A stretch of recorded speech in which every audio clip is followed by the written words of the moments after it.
I'm still undecided on nuclear power, by the way, in the sense of I'd rather us not use it, but I think that I think it is a cleaner use in some ways compared to fossil fuels, and I'd rather us not use it, but I think that it might have to be in the transition. Can we address that briefly? Yeah. Because as you may know, this is something I've written about and spoken about quite a bit. Yes. So I'm very sceptical of nuclear power, and we could talk about this for ages, of course. But as well as not really agreeing that it's clean. I meant cleaner than fossil fuel. Well, it's obviously it's less fossil fuel hungry in the short to medium term. But it's how you get rid of it. It's not. Yeah, that's right. In the long term, it's not even clear it's less fossil fuel hungry because you've got this massive open-ended commitment to dealing with the waste. But here's the real kicker for nuclear power, which I don't think has been adequately considered yet. Unless we get to some kind of fusion type system, or one of the other kind of small scale nuclear things which are being talked about, but they've always been talked about as 50 years away. Unless we get to one of those, if you're talking about nuclear power which is anything like the nuclear power we have at present, and that's the reality of the nuclear power that we're being offered at present at Hinkley Point, at Sizewell, and so on. If you're talking about nuclear power that's anything like that, it produces waste that lasts basically an indefinite period of time, and it produces highly toxic waste, highly dangerous waste that lasts for hundreds of years. You need to keep the spent fuel rods cool for hundreds of years, right?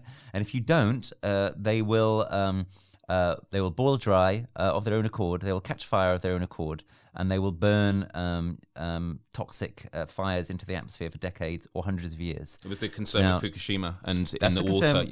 With Fukushima, something like this nearly happened at Fukushima. It started to happen. Now, tragically, we are in a situation where we can no longer guarantee the forward efficacy of our society. And even if you say, we'll go nuclear, you can't guarantee it anymore. Yep. We are in a situation where it is highly likely that there will be collapses in at least some major organized societies in the next generation or two. Because that's how far over the cliff we are now.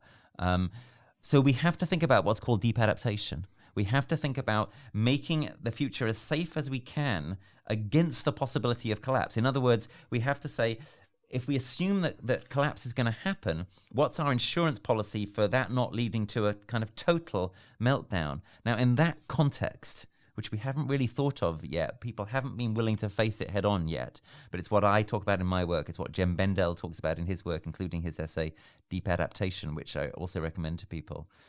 In that context, nuclear power starts to look like an insane, reckless gamble. And rather than opening new nuclear power stations with the hope that they might help to our reducing our carbon emissions, we should be moving to shut down nuclear power stations. We should definitely not be opening new ones, and we should be moving to make safe the nuclear waste that we've already generated, which is going to be incredibly hard.